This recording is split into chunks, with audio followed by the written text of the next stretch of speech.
Good afternoon, everybody, and welcome to our Better Managers Briefing today on a Thursday because tomorrow is a bank holiday. We explore the issues that matter to you in these very difficult times, and today I'm delighted to be joined by two companions. The first is Tamara Box. She is the managing partner for Europe and the Middle East at the global law firm Reed Smith, and Rebecca Robbins, and she is the Chief Learning and Culture Officer for Interbrand, again, a brand consultancy with offices all over the world. And today's topic is we're going to explore what is it like to manage this crisis cross-culturally when you are dealing with so many different offices all over the world at different phases in this global pandemic. So firstly, welcome to Tamara and to Rebecca. I'm really delighted to see you both. And let's get started with our questions. Now, you're both in professional services businesses, legal business and brand consultancy business.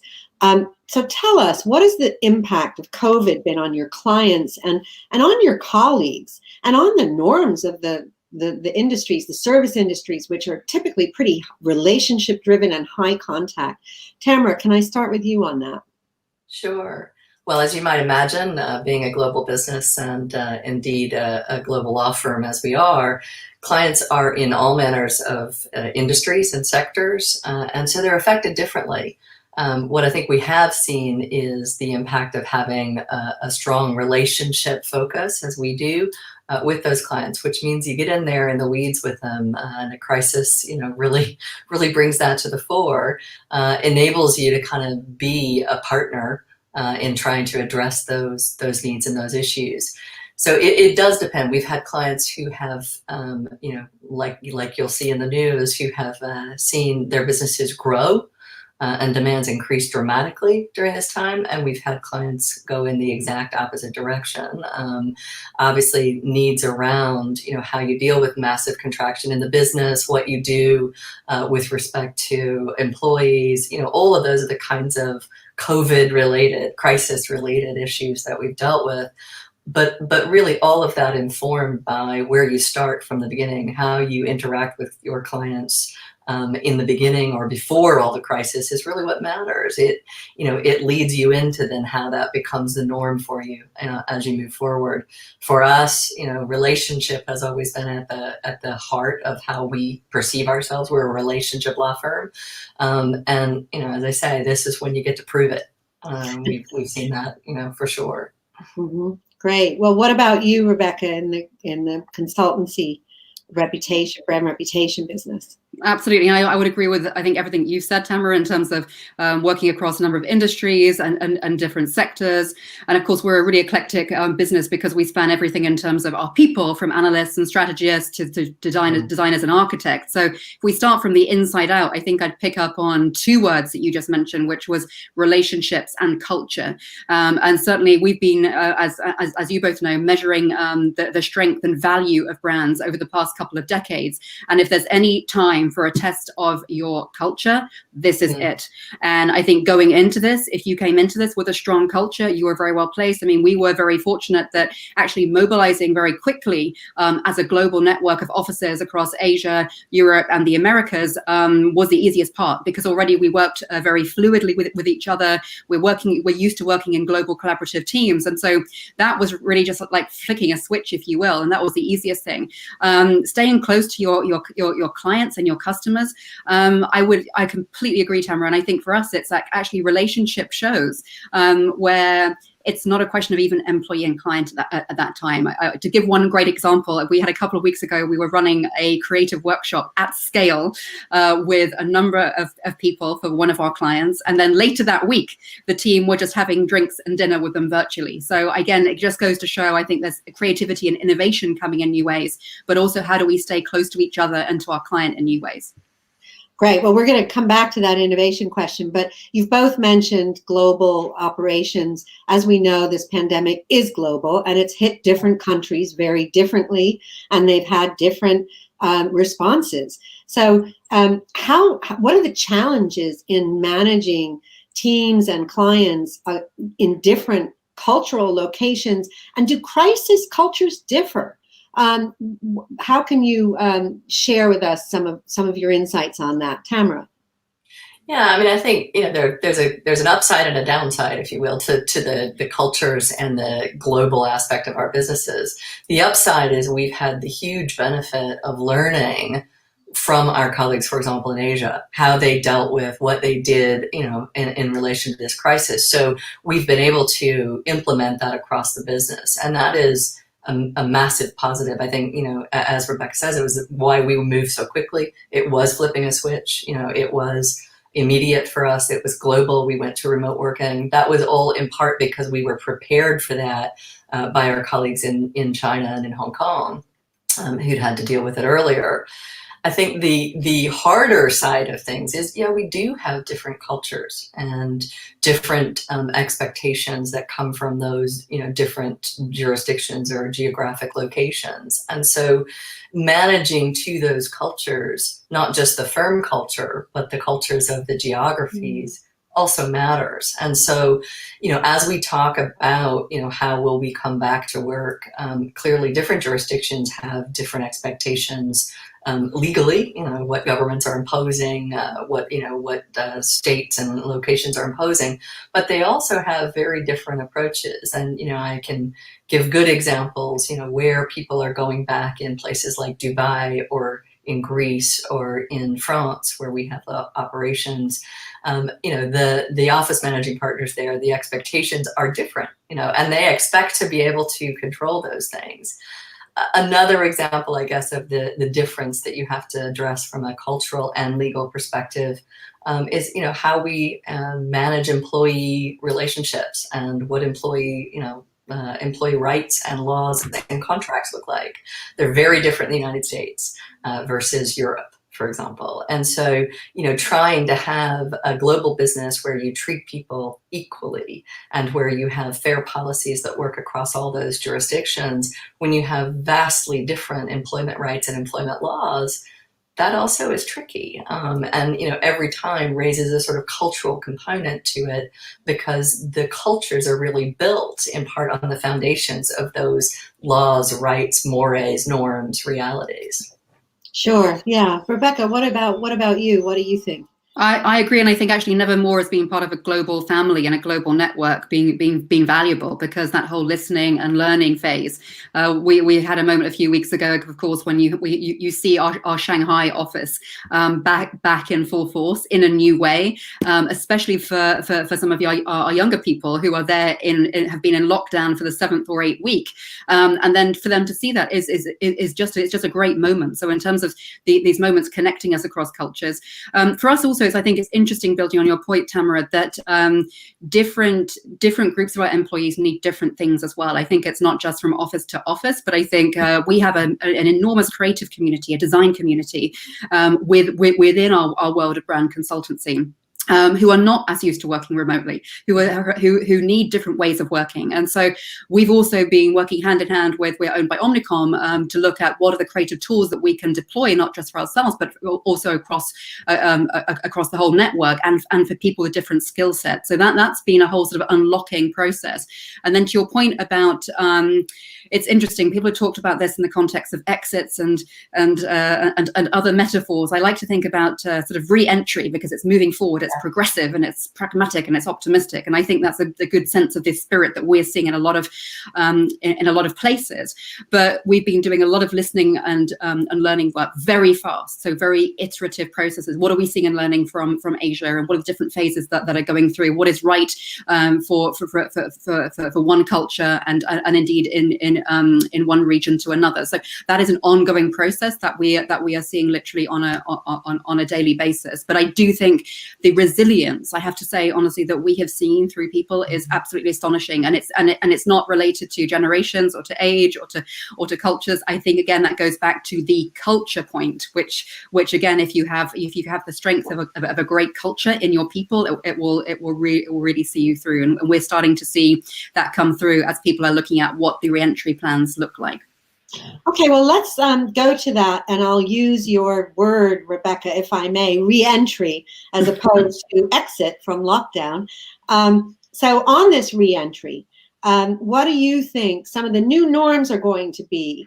And do you think that, some people have said that this crisis will globalize us further. Some people have said it's going to make us more nationalistic. So if you can maybe comment on, what does reentry look like post-COVID? And do you think it's going to make us more or less global or national? Start with you, Rebecca. That's interesting. I think we're going to see a hybrid. I think, to your point about the local, national, the sort of greater good, I'm sure inherent in so many people there is, it's like, if now is not the time for the reset, when is? Because I think if we look back, the world has been due a reset. We all knew that. I think we just got taken by surprise in terms of which shape or form it would come, and now it's come. The reality is it's not going to be the whole greater good coming through this, but if now is not the time to fight for that greater good and what we do together, I do not know what is. So I think the phrase I keep talking about with clients and with our people is this notion of shared value. No one brand or business is going to solve this on their own or get through this on their own. Actually, it's the real meaning of collaboration, and it's very real forms of innovation that comes through that. Because I think if we look at, I do a lot of work in the luxury and fashion industries, and actually when we think about collaboration in those terms, they've often been quite sporadic, quite limited in terms of their scope. But we're now looking at much deeper, meaningful manifestations of what collaboration looks like. So we'll necessarily see a mix, but I do think the imperative is on us to fight for that. And I think another reflection is also on a radical re-evaluation of what we truly value and why. Because it's the first time we've all been forced to reflect on that. It goes back to that great quote by Pascal around being by myself, with myself. And we've all been forced to do that. So I think there'll be a reset around the whole notion of what we value and why, and how we value our time with each other. Mm-hmm. And what about how you do business? I mean, you're operating in global businesses, and maybe, Tamara, you can also comment on the new reentry norm.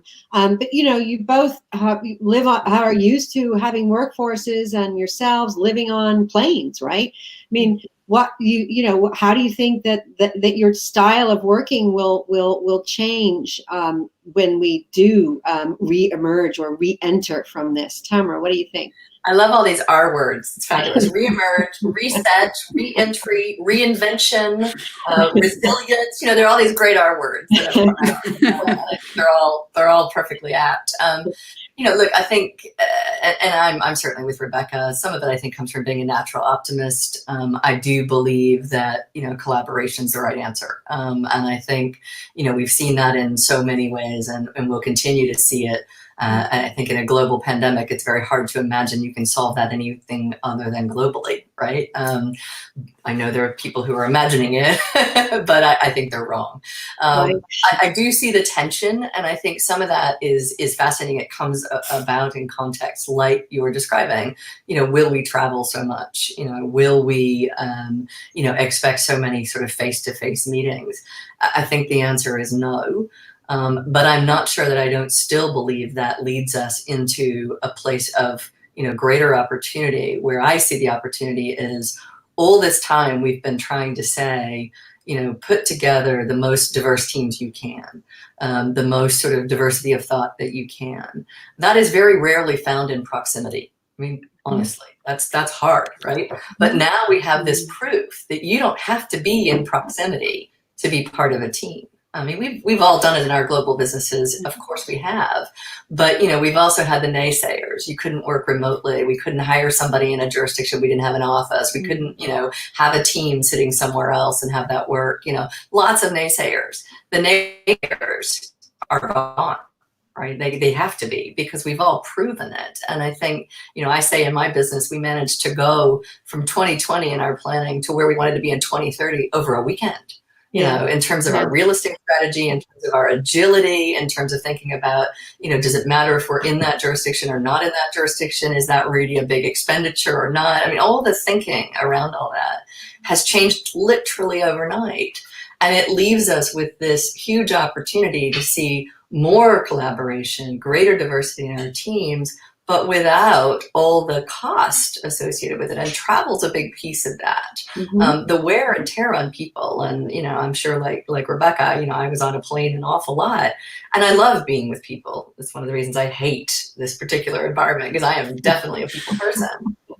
But I think we have to acknowledge that, increasingly our clients will expect for their global teams, when we pitch to them, for our global team to be there, and for that to be virtually, for that to be in a circumstance like this one. And that leads us into lots greater opportunities rather than less. We don't have to have the proximity constantly be our limitation.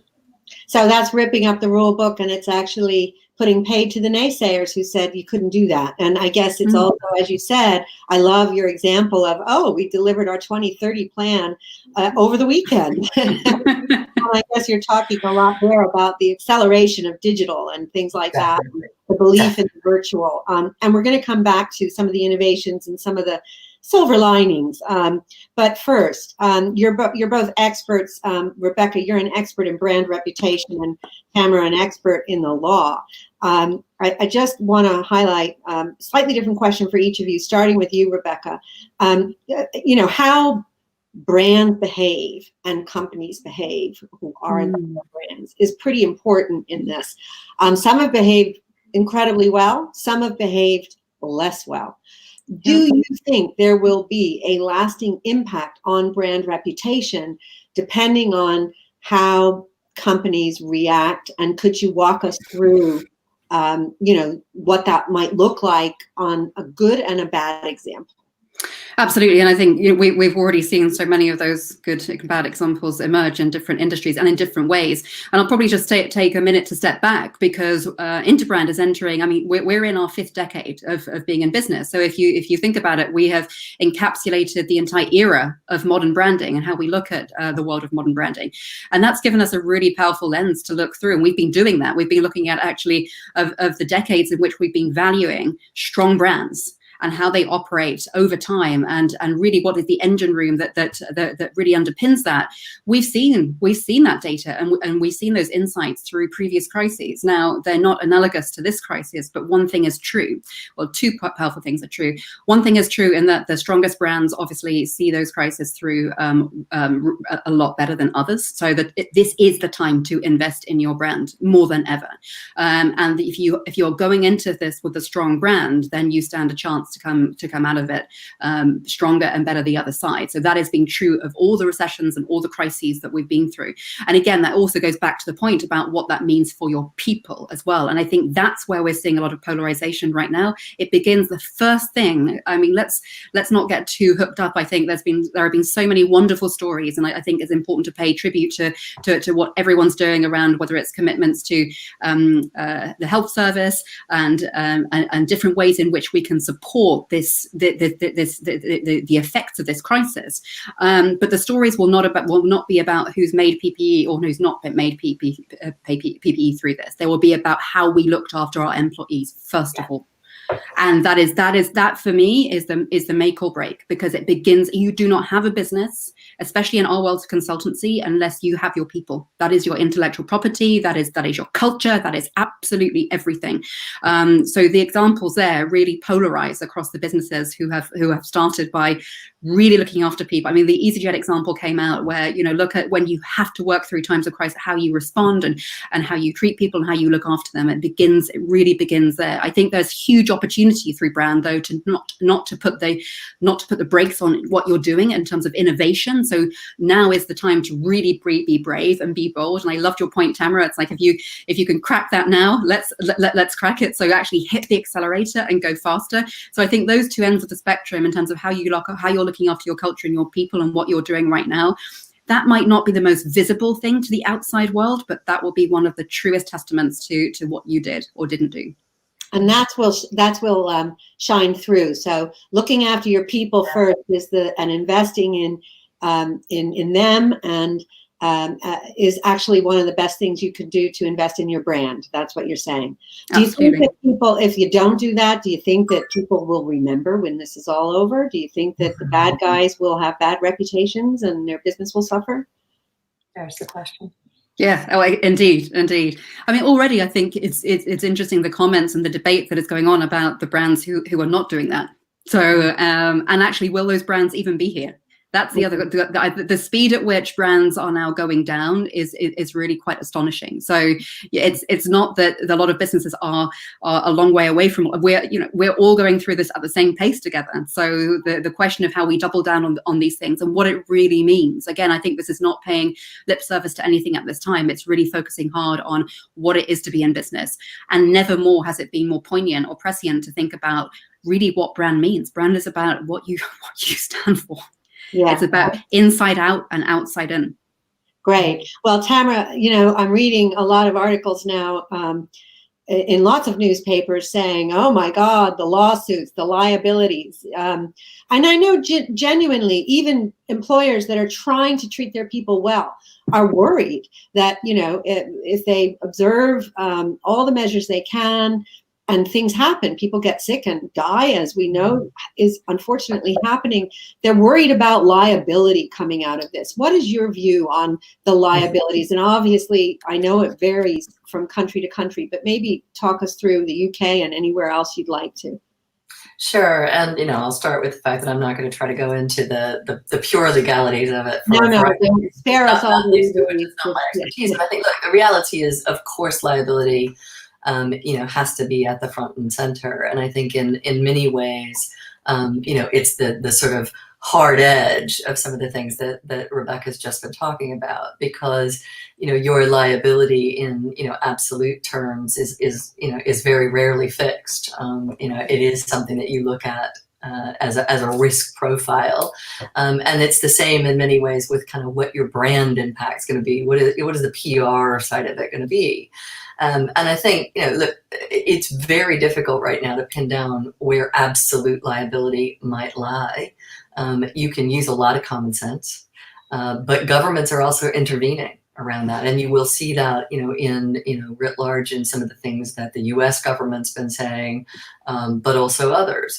They're trying to accept that is an inhibitor to getting an economy going again and to getting certain sectors of the economy going again, and to intervene to say either they attempt to take away the liability or they attempt to mitigate it in some way. Again, some of that will be successful, some of it will not. It's easily challenged, and we've seen a fair bit of that, also in the US being challenged. Can state governors do something? Can the federal government intervene? Can they, where does that line get drawn? And again, we're seeing it in lots of jurisdictions. So I think the difficulty for businesses, for employers in particular, but really for anyone, because it will apply to consumers, it will apply, across the whole of the sectors and the businesses, is, how do you protect yourself? And how do you also at the same time protect your business? And those two things can be in tension. How do you protect your business on the one hand from the liability, and how do you protect your business on the other hand from failure if you don't get going again? Mm-hmm. And so I would love to say there's some bright line that we can draw, or that companies can draw, but there's not. It is very much about risk assessment, and it's why management and understanding your business and your people and where the risks are, and what the risks are in the business, depending on which sort of action you take, will be so critical. It is nothing but that. And so I think ultimately it's not going to be that somebody can lay a rule book down for you. They won't.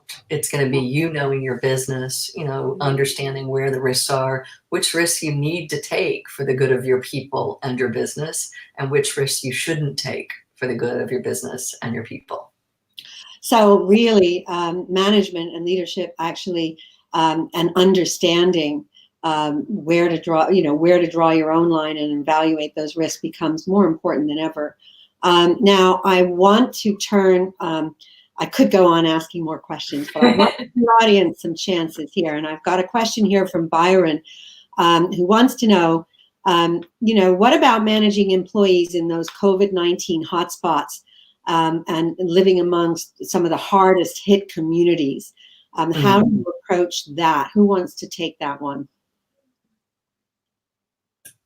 Well, I can go for it, Rebecca.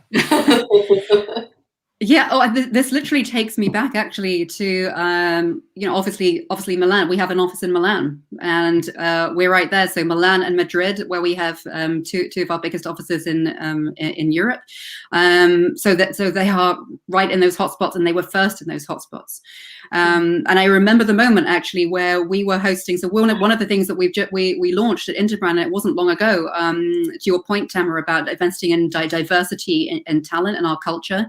We actually said, this is coming into our fifth decade of being in business. We've always really invested in pioneering things at Interbrand and looking at what's next and being really proactive in terms of our people and our clients. And one of the things that we launched was a next generation board. So under 30 board that actually becomes the sparring partner to our leadership. And that was really exciting. But I go back to that week, because that was the first week actually that Milan and Madrid entered this lockdown period. And I would say the simple answer is actually there's not a lot of difference in the context of what we're doing and working hard at is really digging into what works globally for us, because a lot of those premises are still true. So as that's cascaded across us here in the UK, as that's cascaded across one of our biggest office in New York, those things are very much true. So I would say we're deeply conscious of, and we've learned fast from what we saw in those early weeks before the cascade and the ripple started to hit. But very much, I think the answer is a little bit in your question around community. We really do act as a global community. So it very much, it's not one single response, but it's a universal response where really a lot of those human truths are coming to the fore. So, Tamara, do you agree with that? I mean, has managing this crisis brought communities closer? Do you see the human side of leadership coming out more? Absolutely, and I'd also say I think that is, that's most critical. If you want to think about what do you require the most right now, it's got to be empathy for sure, recognizing that a number of our people are going through through things that are unimaginable, and we don't know their circumstances, and they aren't all related to COVID illness. They can be related to working in shared flats and in environments that are completely not conducive, and with children at home, and all of the things that have made life really tough. So I think starting with this sort of empathetic and the authentic. I think the other is don't pretend it's all okay. It's just not. It's not okay for really any of us. And I think having your teams all know that we are in this together, and that's been a real refrain for most businesses, that this is not the kind of thing that hits a few of us and leaves the rest unscathed. This has been something that hits everyone, some harder than others for sure. But we are in this together, and so being able to try to pull together to grapple with some of the hardest hit environments, and there will be. And that's when, I agree with Rebecca, being a global business has helped massively, because you can, mobilize resources, especially now that we're doing it remotely, to support those that are in those more difficult environments, to support those that, do have those more difficult home situations, or, relatives with illnesses or ill themselves. And we've all had that, no doubt. So, I think being able to say that is what being a community is, that is what being in our business is all about, is, supporting each other and understanding, and starting with that empathy. It's mattered, massively. I think it's taught us all that lesson if we didn't know it already, for sure. That's great. Well, I've got another question here from Di. He's saying, do you think there will be a step away for corporations and organizations needing expensive office spaces and the move toward more online and working from home? And how do you think it's going to change the role of managing these employees? And Tamara, you burst into a smile there, so I have to go to you first. It's my favorite subject. I mean, we've all, I think everybody's been on a path around trying to figure out, especially in professional services, do we need all these expensive offices? Do we need this much square footage for our people? Do they really all need to be in that office together? And so it's really what I'm getting at when I say, you can accomplish your strategy almost, over a weekend, because we were, and I think every industry, every law firm in the industry was doing the same thing. We were, of course, looking at this. We don't expect to go back. I talk to lots and lots of leaders in professional services who are saying, we will never go back to being in an office in the way that we were. We've done it now. We don't need to go, and pretend we're going to do anything but this going forward. Will we go to fully remote? Probably not. But will we go to much more expectation of remote? Absolutely. Will that change the footprint that we need in offices? Absolutely. Will it cause people to move and live further away? Yes, it will. Will they need more home office space? Absolutely. So, there's just a bunch of things that will come out of that will affect, how we use real estate, how the people who work with us use their, residents and residential real estate. But also how we think about what we should make investments in. So they won't be in property going forward in the same way, but they should be in technology. Because if we aren't going to all be together in the office, we need to learn how to be together in different ways. We need to learn how to pitch differently over technology. We need to learn how to, deal with each other more comfortably, through the right technology. And while that's worked well, and I think we've all been really lucky with how well it's worked, there's a lot more to do on that front if this is the new norm. Sorry, go ahead. No, carry on now. Well, I'm sure you probably agree with that, but I've got it builds on Tamara's last point about technology. And this is a question from Angelique. She says, I took on the line management of a new team based in Malaysia in late February. The rest of my team are in the UK, and my contact so far has been on video calls. I can't go to Malaysia until 2021.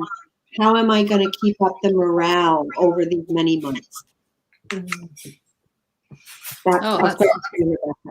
Yeah, the sound is breaking up a little bit, so... Did you get that? It's how to keep up the morale of your... Got most of it, but I think we've got a little bit of an echo on the line, but I think it's going off now.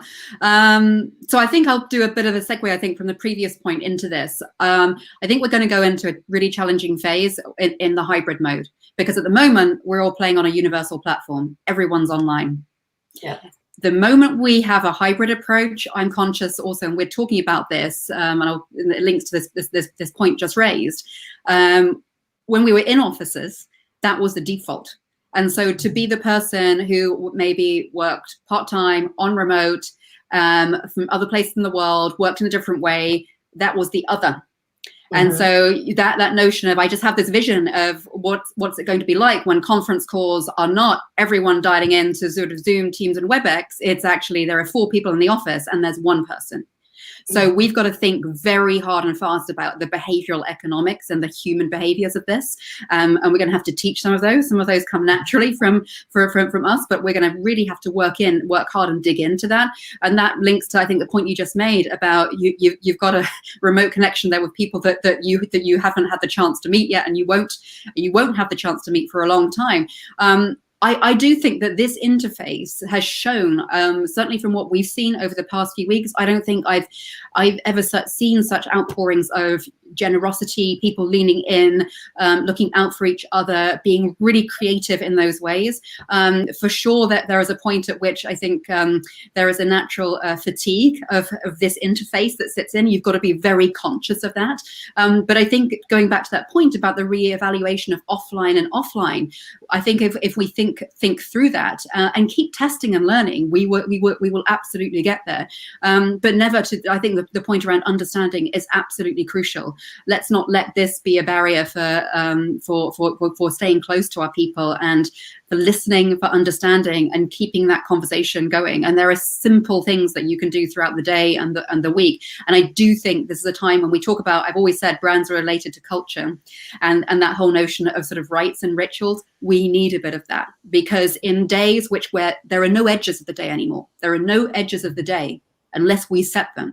There are no rites and rituals otherwise unless we set them. So I think there are some tips and tricks there in terms of how you deploy those for getting to stay close to your people, and what is your modus op, what is your rhythm of your day and your week. Great. Well, go on, Tamara. I was going to say, don't underestimate, I keep saying to our teams, don't underestimate what a difference it's made, to see your colleagues and your clients in their pajamas, meet their pets, meet their children, have, photo bombings of, kids and pets and whatnot.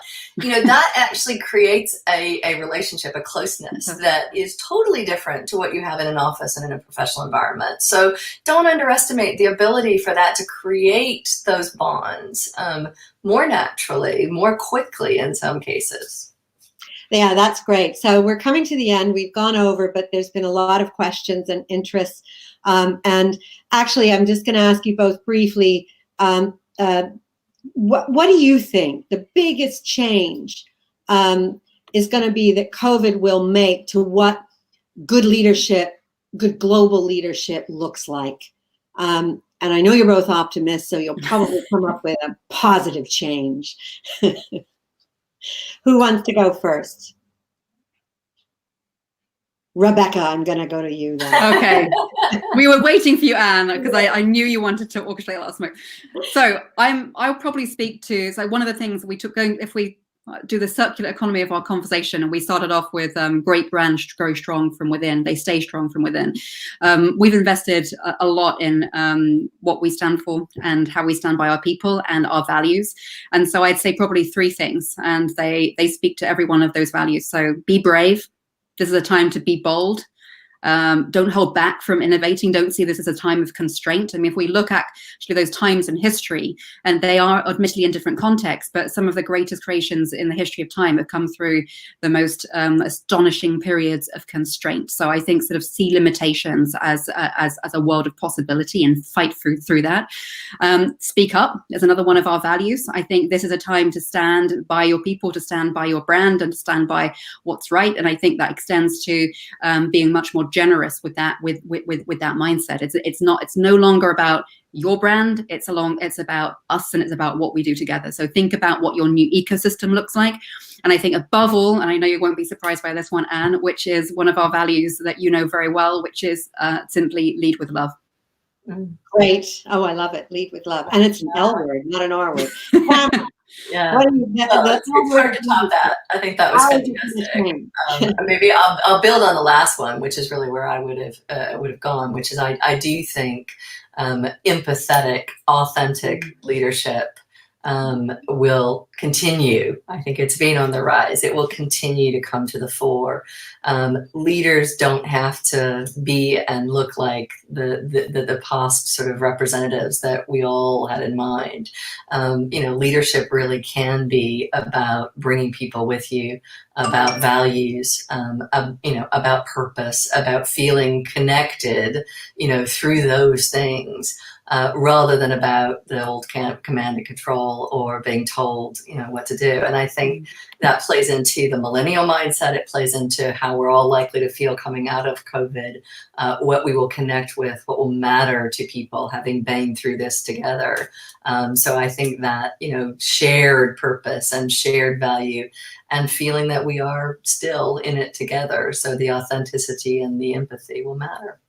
That's great. Well, thank you both so much. We have overrun, but there were some great questions and some brilliant comments. And thank you all for listening and for tuning in. Have a wonderful bank holiday weekend. Stay safe and lead with love.